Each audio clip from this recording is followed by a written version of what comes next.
আসসালামু আলাইকুম সম্মানিত ভিউয়ার্স, আশা করি ভালো আছেন। আজকে আমি আপনাদেরকে একটি দারাজের ট্রিক শিখাবো।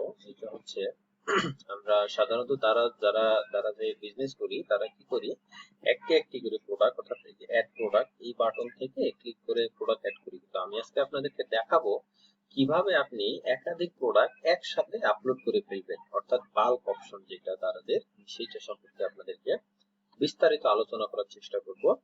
যদি আপনারা ভিডিওটি প্রথম থেকে শেষ পর্যন্ত দেখেন, আশা করি আপনাদের আর কোনো কোশ্চিন থাকবে না। ঠিক আছে, তো চলেন আমরা ভিডিওটি শুরু করি। তো আমি আপনাদেরকে কয়েকটি বিষয় আগে রেডি করে নিতে বলবো। তার মধ্যে একটি হচ্ছে আপনার সেলার সেন্টার তো লগ ইন করতে হচ্ছে। এরপরে হচ্ছে এই একটি ওয়েবসাইট textfixer.com, এই ধরনের ওয়েবসাইট আরো আছে, তবে আপনি চাইলে এইটা ইউজ করতে পারেন। ঠিক আছে, এখন এটা কিভাবে ইউজ করবেন, কোথায় ইউজ হবে, আমি সেটা পরে বলতেছি। এরপরে আপনার লাগবে যেটা, সেটা হচ্ছে গুগলে ট্রান্সলেট লাগবে। ঠিক আছে, এরপরে আপনার যেটা করবেন সেটা হচ্ছে, আপনি যে প্রোডাক্টটা আপলোড করতে চাচ্ছেন সেইটির ক্যাটাগরির এক্সেল শিটটা আপনাকে প্রথমে ডাউনলোড করতে হবে। কিভাবে করবেন, এটা হচ্ছে প্রোডাক্ট থেকে ম্যানেজ, আমি যদি ম্যানেজে ক্লিক করি, যদি আমার এখানে লোড ছিল বিষয়টা, এখান থেকে বাল্ক থেকে আপনার হচ্ছে বাল্ক অ্যাড থেকে আপনার হচ্ছে এই যে এখানে ক্যাটাগরি দেয়া আছে, আমি এখান থেকে আমার কোন ক্যাটাগরির প্রোডাক্ট আপলোড করতে চাচ্ছি। আপনি চাইলে একাধিক ক্যাটাগরি, এই যে সর্বোচ্চ 20টা, মানে একটা শীটে 20টা ক্যাটাগরি নিয়ে একসঙ্গে কাজ করতে পারবেন। ঠিক আছে, তো চলুন আমরা হচ্ছে একটা ক্যাটাগরি নিয়ে কাজ করব। তো আমি যে ক্যাটাগরিটি কাজ করব সেটা হচ্ছে দারাজের যে টেপ আছে, সেই টেপটি নিয়ে আমি এখন কাজ করব। ঠিক আছে, এখন এই টেপটি নিয়ে আমরা কিভাবে কাজ করতে পারি। তো এটা আহ, আমার প্রয়োজন হচ্ছে প্রথমে আমার এই ক্যাটাগরিটা ফাইন্ড আউট করা। তো আমি যদি এখানে লিখি যে আমার প্রোডাক্ট নাম যেটা আমি যদি সেটা লিখি দারাজ প্যাকেজিং ম্যাটেরিয়ালস, বক্স আসছিল তাই না, বক্স, সরি, যে চলে আসছিল, এই যে চলে আসছে। ঠিক আছে, তো আমার এই প্রোডাক্টটা আমি আপলোড করতে চাচ্ছি। তাহলে এটা আমি কিভাবে আপলোড করব, প্রথমে এটা আমার কোন ক্যাটাগরির প্রোডাক্ট সেটা ফাইন্ড আউট করতে হবে। আমি এই পাশে ওপেন করে নিলাম নতুন ট্যাবে। তো এখানে দেখতে পাচ্ছি আমার প্রোডাক্ট লোড হয়েছে। এই যে দেখেন এখানে স্টেশনারি এন্ড ক্রাফট, এরপর হচ্ছে packaging cartoons, Daraz packaging materials. এই এই যে এইটা হচ্ছে মেন ক্যাটাগরি, আমাকে এই ক্যাটাগরির শীটটা বের করতে হবে। ঠিক আছে, তো এটা কিভাবে করব, এই যে এখানে একটা সার্চ অপশন আছে, আপনি চাইলে কিন্তু এই ক্যাটাগরি সার্চ করতে পারেন। যদি সার্চ করে চলে আসে, যে দেখেন এই কার্টুন ক্রাফট বাবুর বই, দারাজ কার্টুন, আচ্ছা এর মধ্যে পাবো। যদি পুরো ক্যাটাগরিটা আসছে না, তো আমি এখানে যদি ক্লিক করি, এখানে গিয়ে এই যে দারাজ প্যাকেজিং ম্যাটেরিয়ালস পেয়ে যাচ্ছি। ঠিক আছে, তো আমার হচ্ছে এখন এই ক্যাটাগরিটা, এই যে দেখেন এখানে একটা সিলেক্ট হয়েছে। আমি এইভাবে চাইলে একাধিক ক্যাটাগরি নিয়ে কাজ করতে পারি। তো আমি একটাই করে দেখাচ্ছি।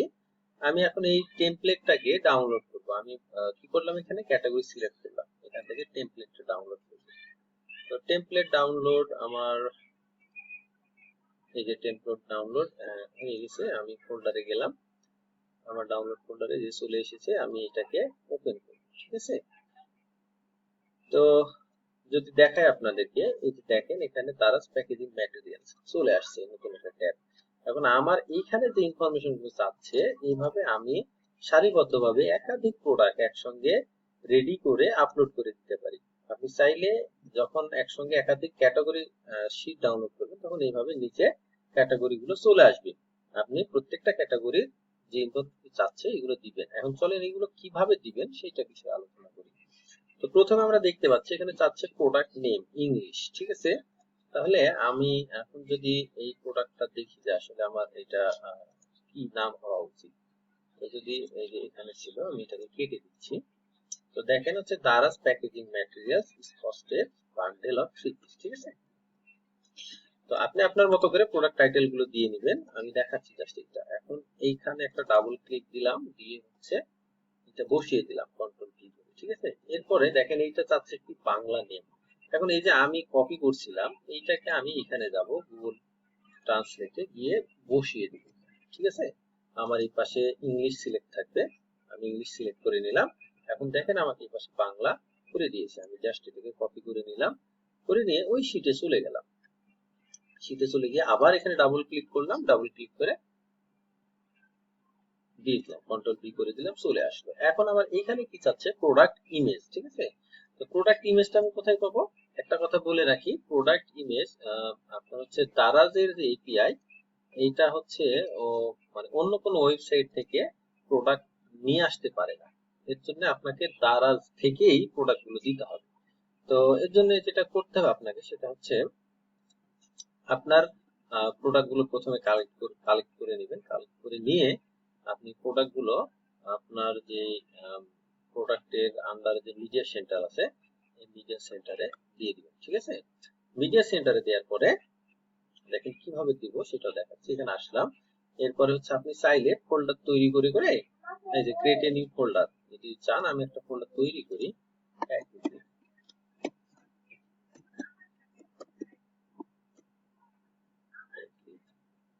ঠিক আছে। আমি নিলাম, এটাকে ওপেন করলাম, এরপর হচ্ছে এখানে আমি আমার যে কাঙ্ক্ষিত প্রোডাক্টটা সেইটা আপলোড করে দিব। তো আমার প্রোডাক্টটা ছিল ডাউনলোডের মধ্যে, এই প্রোডাক্টটা নিয়ে নিলাম, আপলোড হয়ে যাচ্ছে, এরপরে কনফার্ম করে দিলাম। এখন দেখেন আমার প্রোডাক্টটি আপলোড হয়ে গেছে। এই যে এখানে এই প্রোডাক্টের লিংক তৈরি হয়ে গেছে, আমি জাস্ট এই বাটনটাতে ক্লিক করে দেখেন আমার উপরে কপি সাকসেস দেখালো, লিংক নেওয়া হয়ে গেছে। এখন এইটা দিয়ে আমি আবার এখানে ডাবল ক্লিক করলাম, করে লিংকটা বসিয়ে দিলাম, ঠিক আছে। আমার তাহলে লিংকটা হয়ে গেল। এখন এইখানে আপনার একাধিক ইমেজ দেওয়ার একটা অপশন আছে, আপনি চাইলে দিবেন। তবে একটা বিষয় মাথায় রাখবেন, কখনোই যেন এই লিংকটা ডাবল না হয়। ডাবল হলে আপনাকে এক্সেল শীট থেকে যখন আপলোড করবে তখন বলে দিবে যে এটা ইরর আছে, ডাবল ইমেজ হয়েছে, ডুপ্লিকেট ইমেজ, ঠিক আছে। কখনোই সেম লিংক দেওয়া যাবে না। এরপরে আমি একটাই ছবি দিলাম, এরপরে আমি আরো সামনে এগিয়ে যাচ্ছি। তো এখানে আসার পরে এখানে হোয়াইট ব্যাকগ্রাউন্ড ইমেজ যেটা, সেটা চাচ্ছে। তো আমি যেহেতু আমার ওই ছবিটাই হোয়াইট ব্যাকগ্রাউন্ড, আমি দিয়ে দিলাম, ঠিক আছে। এটা আপনি সেম দিতে পারেন, এটার কোনো সমস্যা নাই, কিন্তু প্রোডাক্ট ইমেজ এখানে 8টা পর্যন্ত নেয়, এটা কোনোভাবে সেম হওয়া যাবে না। এরপরে আসেন ব্র্যান্ড। তো আমরা যারা ব্র্যান্ড অ্যাপ্রুভ করাতে পারি তারা তারা তো নিজের ব্র্যান্ড লিখবো, তাছাড়া কি লিখি আমরা, নো নো ব্র্যান্ড, ঠিক আছে। এরপরে কালার ফ্যামিলি। তো এটার কালার ফ্যামিলি কি? এটার কালার ফ্যামিলি সাধারণত ব্ল্যাক। এরপরে হচ্ছে পেন্সিল, লিড, ডিগ্রি, এগুলো আপনার যেগুলো যে ম্যান্ডেটরি, যে রেড মার্ক করা আছে, এগুলো অবশ্যই দিবেন, বাকিগুলো আপনি চাইলে স্কিপ করতে পারেন। এরপরে দেখেন এখানে চাচ্ছে highlight, main description, product description, আর হচ্ছে what is in the box. এই বিষয়গুলো আপনাকে দিতে হবে। এইগুলো আপনার প্রোডাক্টের স্কোর, অর্থাৎ একটা প্রোডাক্ট আপলোড করলেন সেটা কত স্কোর হচ্ছে, 100 হচ্ছে কিনা, কিরকম কোয়ালিটির প্রোডাক্ট আপলোড করলেন, আপলোড কোয়ালিটিটা কেমন হয়েছে, এগুলো ডিপেন্ড করে। এখন আমি হাইলাইটটা কিভাবে দেব? হাইলাইটটা যদি বলি, হাইলাইট কোনটা? হাইলাইট হচ্ছে এই যে দেখেন প্রথমে যে শর্ট ডেসক্রিপশন গুলো দেয়া থাকে, এটাকে আমরা হাইলাইট বলি। তো আমরা এখান থেকে হাইলাইটটা কপি করে নিলাম, ঠিক আছে। হাইলাইটটা কপি করে নিয়ে আমরা ওই যে বলেছিলাম একটা ওয়েবসাইটের নাম textfixer.com, এখানে যাব। কেন এখানে যাব সেটা বলছি আপনাকে। এরপরে আমরা এখান থেকে HTML এইখানে যাব, HTML টুলস এখানে গিয়ে যখন আমাদের সাইট লোড হয়ে যাচ্ছে, নিচের দিকে এসে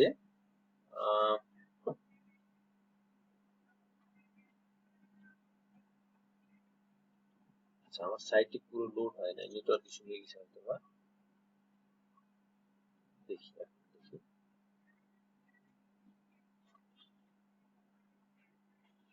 টেক্সট,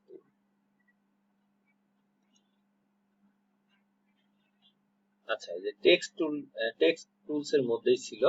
তো টেক্সট টুলস এর মধ্যেই আমি হচ্ছে নিচে আসবো, নিচে এসে এই যে এইচটিএমএল লিস্ট জেনারেটর, আমি এইটাতে ক্লিক করব। এখন আমি যদি ব্যাখ্যা দিই আসলে এটা কি করতেছি, তো দেখেন আমি কিন্তু কি করেছিলাম, এখানে দেখেন এই যে পাশে হচ্ছে ডট ডট দিয়ে আসছে, হ্যাঁ, প্রত্যেকটা একটা ইন্ডিভিজুয়াল বিষয়কে ইন্ডিকেট করছে। তো এই যে ডট ডট দিয়ে আসছে, এইটা এক্সেল শিটে সরাসরি যদি আপনি এই লেখাটা কপি করে নিয়ে গিয়ে বসিয়ে দেন, তাহলে এটা আর ডট ডট দিয়ে আসবে না, এইরকম একটা প্যারা হয়ে যাবে, ঠিক আছে। তাহলে আমি এই ডট ডট যদি করতে চাই, তাহলে সেই ক্ষেত্রে আমাকে এই যে ওয়েবসাইটের কথা বলতেছি, এইটার সাহায্য নিতে হবে। তো আমি দেখালাম টেক্সট টুলস থেকে কোথায় আসলাম, এইচটিএমএল লিস্ট করে আসছি, আসার পরে এখানে আমি এটারে যে লেখাটা ছিল আমি এখানে বসিয়ে দিলাম। এরপর আপনি চাইলে এখানে লেখা কম বেশি করতেই পারেন আপনার মতো। তারপর হচ্ছে ক্রিয়েট এইচটিএমএল লিস্ট, এখানে একটা ক্লিক দিব, দিলে নিচে একটি এইচটিএমএল এর কোড হয়ে যাচ্ছে, সূত্র হয়ে যাচ্ছে। এটা জাস্ট হচ্ছে কপি টু ক্লিপবোর্ড করে নিলাম, অর্থাৎ কপি হয়ে গেল। এখন আমি এই যে আমার সূত্রটা কপি হলো, এইটা হচ্ছে হাইলাইটস এর মধ্যে ডাবল ক্লিক করে বসিয়ে দিই, ঠিক আছে। কারণ আমি এটা বাইরে ক্লিক করি, যদি এরকম ইস্যু হয় তাহলে আপনারা যেটা করবেন এই যে এখান থেকে এই অ্যালাইনমেন্টটা এটা উপরটা করে দিবেন। আচ্ছা এটা না, এটা না, এই যে সরি ওয়ার্ড, এটা উঠাই দিবেন, হয়ে গেল। এখন দেখেন লেখাটা মনে হচ্ছে এইদিকে চলে গেছে, কিন্তু আসলে না, এটা লেখাটা একটা ঘরে আছে। মাঝে মধ্যে এটা হ্যাশ হ্যাশ হয়ে যেতে পারে, সেটাও কোনো ইস্যু না। আপনি ক্লিক করলে যে উপরের ফাংশন বারে দেখবেন যে হ্যাঁ আপনার লেখাটা ঠিকঠাকই আছে, ঠিক আছে। আবার এটা হয়ে গেছে, আমি উঠিয়ে দিলাম। এবার হচ্ছে আমার এইটাকে আমি ক্লিক করে এবার এইটাকেই কপি করলাম, ঠিক আছে। এইটাকেই কপি করে মেন ডেসক্রিপশনে, যেহেতু আমার আপনি চাইলে ভিন্ন লেখা মেন ডেসক্রিপশনে দিয়ে এই ওয়েবসাইটের মাধ্যমে আপনি আপনি করে নিতে পারেন, ইমেল এলআই করে নিতে পারেন। তা আমি সাধারণত, আপনি আবার যদি মনে করেন যে না আমার তো এখানে মেন ডেসক্রিপশনে ডট ডট প্রয়োজন নাই, আমার হচ্ছে এই লেখাটাই প্রয়োজন, তাহলে আপনি এইটাই দেন, সমস্যা নাই। এইটাকে কপি করে এখানে গিয়ে আবার বসিয়ে দিলাম, ঠিক আছে। এরপরে প্রোডাক্ট ডেসক্রিপশন, যেটা এখানেও আপনি চাইলে এভাবে দিতে পারেন। যখন হাইলাইটস দিবেন তখন আপনি অবশ্যই সূত্রটা ইউজ করবেন, আর যখন মেইন ডেসক্রিপশন বা প্রোডাক্ট ডেসক্রিপশনে দিবেন তখন হচ্ছে যে কোনোটাই আপনি দিতে পারেন, ক্লিনটাও দিতে পারেন, সূত্রটাও দিতে পারেন। এরপরে what is in the box, এইটা আমি একটা কমন শব্দ ইউজ করি, সেটা হচ্ছে same as D E T A I S, same as details. অর্থাৎ আমি যে বর্ণনা, যে প্রোডাক্ট নেম বা ডেসক্রিপশন যা দিচ্ছি সে অনুযায়ী আমি প্রোডাক্ট দিব, ঠিক আছে। আপনারা চাইলে এখানে কি থাকবে বক্সে, যেমন এটা কি হবে 3 পিস টেপ দিব, তো আপনি এটা বলে দিতে পারেন যে বক্সে 3 পিস টেপ থাকবে, ঠিক আছে। এরপরে চলেন আগাই আমরা সামনে। আমি যেটা করছি ট্যাব চেপে চেপে সামনে চলে যাচ্ছি, ঠিক আছে। তো এখানে দেখেন প্যাকেজিং ওয়েট, তো এটা যেটা হয় প্যাকেজিং এর ওয়েট, আপনারা সেটা এক্স্যাক্টলি দেওয়ার চেষ্টা করবেন। তো আমি একটা ওয়েট দিয়ে দিচ্ছি। আচ্ছা আরেকটা বিষয়, আচ্ছা এটা লিখে নিই, 1.3, সাপোজ ধরেন ওয়েট আমি এটাই দিলাম। এরপরে হচ্ছে লেন্থ 20 একটা লেন্থ দিয়ে দিলাম, কারণ আমরা যারা আপলোড করি তারা কিন্তু এগুলার এক্সাক্ট লেন্থ ওইভাবে পরিমাপ করি না, ঠিক আছে, তাই আমি একটা দিয়ে দিলাম। আচ্ছা এখন হচ্ছে এই যে এইটা লেখা যেটা দিয়েছিলাম, এই লেখাটা দেওয়ার জন্য আমার যে লাইনটা বড় হয়ে গেছে, ঠিক আছে। তো আচ্ছা থাক, সমস্যা নেই, আমি এইভাবেই দেখাই। আচ্ছা এরপরে হচ্ছে আমার এই পর্যন্ত হয়েছে, দেন হচ্ছে সব এসকিউ, এই সব এসকিউটা আপনি দিবেন না, এটা অটোমেটিক জেনারেট হয়ে যায়। এরপরে আমার হচ্ছে এখানে কি চাচ্ছে, সব এসকিউ, এরপর হচ্ছে ইমেজ চাচ্ছে। তো অনেক সময় এখানে আপনার হচ্ছে কালার ভেরিয়েশন আসতে পারে, তো কালার ভেরিয়েশনটা যদি আসে তাহলে কালার ভেরিয়েশন ধরিয়ে দিয়ে আপনি হচ্ছে ইমেজ দিয়ে দিবেন। তো ইমেজ আমার যেহেতু এই প্রোডাক্টের জন্য একটা ইমেজ, তাই আমি ওই ইমেজটাকে আবার কপি করে নিয়ে এসে লিঙ্কটা বসিয়ে দিচ্ছি। এখন বলতে পারেন যে ভাই একই ছবি তো বিভিন্ন জায়গায় দিলেন। এখন আমি আবারও বলছি, শর্ত হচ্ছে যখন আপনি এই যে ইমেজ 1 2 3, এখানেও সম্ভবত 8টা ছবি নেয়, এই যে 8টা, এটা কিন্তু এক জায়গার ইমেজ, একটা জায়গাতে গিয়ে হিট করে। তো আপনি এই জায়গায় সেম লিঙ্ক দিতে পারবেন না। একইভাবে পূর্বে যেটা দেখালাম প্রোডাক্ট ইমেজ, ওইখানেও 8টা ইমেজ নেয়, আপনি সেম ইমেজ ওইখানে দিতে পারবেন না ওই 8টার মধ্যে, ঠিক আছে। কিন্তু আপনি এই যে ইমেজের এই জায়গাটা ভেরিয়েশন ইমেজ, এটা একটা ভিন্ন জায়গা, ওইটা ছিল প্রোডাক্ট মেইন ইমেজ, ওইটা একটা ভিন্ন জায়গা, আবার হচ্ছে হোয়াইট ব্যাকগ্রাউন্ড ইমেজ, ওইটা একটা ভিন্ন জায়গা। তাই আপনি ভিন্ন ভিন্ন জায়গায় একই লিঙ্ক দিতে পারবেন, কিন্তু সেম জায়গায়, অর্থাৎ আপনি যখন এই ইমেজে দিবেন তখন হচ্ছে এভাবে দ্বৈত লিঙ্ক দিতে পারবেন না, লিঙ্কটা দিলে আপলোড হবে না, ঠিক আছে। চলেন এবার হচ্ছে আমরা আরেকটু সামনে পারি। এরপরে এই যে সেলার স্কিউ, এটা অটোমেটিক জেনারেট হয়, তবে আমি সাধারণত সেলার স্কিউ দিয়ে রাখি, তাই আমি আমার মতো করে লিখে দিচ্ছি, ঠিক আছে। হচ্ছে দারাজ, সরি দারাজ, ঠিক আছে, আমি আমার মতো করে লিখে দিলাম। এখন হচ্ছে এখানে আপনার স্টক কোয়ান্টিটি, এটা স্টক কোয়ান্টিটি, তো আমি সাপোজ 500 পিস স্টক দিলাম। এরপরে আমি এটা কত রেটে বিক্রি করব, এটার স্পেশাল প্রাইস কি সেগুলো বসাতে হবে, ঠিক আছে। তো চলেন আমি হচ্ছে এটার একটু হেল্প নিয়ে জায়গায় দেখেন, ও হচ্ছে কোনো ছাড় দেয় নাই, ডাইরেক্ট হচ্ছে প্রাইস দিয়েছে। তো আমি যদি একটু ছাড় দিয়ে এইটা বিক্রি করার চেষ্টা করি, তাহলে হবে বিষয়টা এরকম। আমার এখানে হচ্ছে মেন প্রাইস থাকবে, তো আমি ধরেন এটা 250 টাকা দিলাম, এবং হচ্ছে এখানে 205 টাকা দিলাম, এবং হচ্ছে এইটার এবার আপনাকে যেটা দিতে হবে স্পেশাল প্রাইস স্টার্ট এবং হচ্ছে ইন।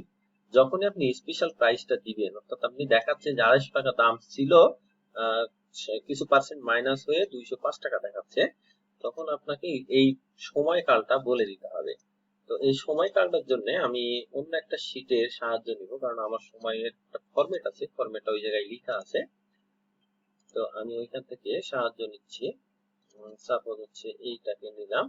দেখেন এই যে এখানে আমার সময়টা কোন ফরম্যাটে লিখতে হয় এটা কিন্তু বলে দেওয়া আছে। প্রথমে হচ্ছে বৎসর, তারপরে মাস, তারপরে তারিখ, ঠিক আছে। এখন আপনি এটা কম বেশি যে কোনো তারিখে দিতে পারেন, চেষ্টা করবেন যেদিন আপলোড করছেন সেই দিন থেকে যেন পরবর্তী তারিখগুলো হয়। দেখেন আমি এখানে বসিয়ে দিলাম এই সেম ফরম্যাটটা, ঠিক আছে। আমার কিন্তু একটা আইটেম রেডি হয়ে গেল। দেখেন আমি কি কি করলাম, প্রোডাক্ট ইমেজ দিলাম, এখানে বাংলা নাম দিলাম, এখানে ইংরেজি নাম, এখানে বাংলা নাম, তারপরে ইমেজ দিলাম, দিয়ে আস্তে আস্তে যে হোয়াইট ব্যাকগ্রাউন্ড দিলাম, ব্র্যান্ড সিলেক্ট করলাম। আমার প্রয়োজনীয় কাজকর্ম যেগুলো ছিল পর্যায়ক্রমে দিতে দিতে দিতে শেষ পর্যন্ত গিয়ে আমি একটা ফুল প্রোডাক্ট রেডি করে নিলাম। এখন আপনি যখন সেম ক্যাটাগরির প্রোডাক্ট আপলোড করবেন, তখন আপনি চাইলে এখান থেকে কপি করে নিয়ে নিচে এই রটাতে বসিয়ে দিয়ে আপনি কাজ করতে পারেন। কারণ এইটা কেন করবেন যদি একটু বলি, তাহলে হচ্ছে যখন আমরা তারা যে প্রোডাক্ট রেডি করি, তখন আমাদের যদি একটা এক্সেল শিট থাকে আর যদি একাধিক শপ থাকে বা এই প্রোডাক্টটা অন্য শপে আপলোড করার প্রয়োজন হয়, তাহলে আমাদের শিট রেডি থাকলে আমাদের আর হচ্ছে এটা আহ, মানে ঝামেলা থাকে না, বারবার আপলোড করার ঝামেলা থাকে না, শিটগুলো ধরিয়ে দিলে হয়ে যায়।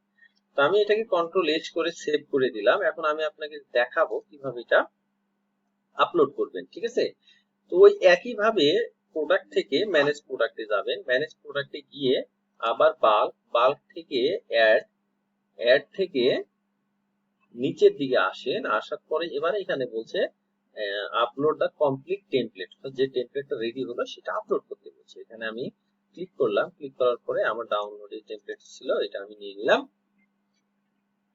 এরপরে দেখেন আমার যদি কোনো ইস্যু না হয়ে থাকে,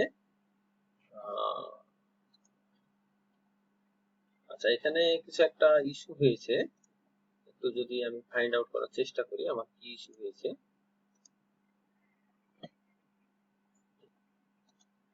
ইরর বিজি চেক রুল, আচ্ছা আচ্ছা দুঃখিত। বিষয়টা হচ্ছে যে আমি এমন একটি প্রোডাক্ট নিয়ে আপনাদেরকে দেখাতে চেয়েছি যে এই প্রোডাক্টটি আসলে তারা যে আপলোড করা মানে সাধারণ সেলারের জন্য নিষিদ্ধ, ঠিক আছে। এই জন্য আমাকে আপলোড করতে দেয় নাই।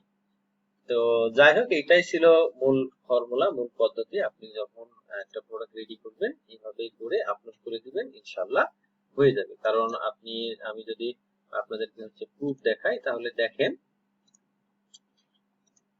এই যে আমার দেখেন এখানে এই যে আপলোড করা ছিল, এই যে আপলোড করা ছিল, এই যে এগুলো আপলোড করা হয়েছে। আমি হয়তো কাজ করতে গিয়ে ইস্যু হয়েছে তখন এগুলা, বা এমনও হতে পারে একটা শীট রেডি করা আছে সেখানে আমি নতুন প্রোডাক্ট দিয়েছি, তাহলে আগের প্রোডাক্ট গুলো তো ডুপ্লিকেট ধরবে তারা, কারণ সেম এসকিউতে প্রোডাক্ট নেয় না।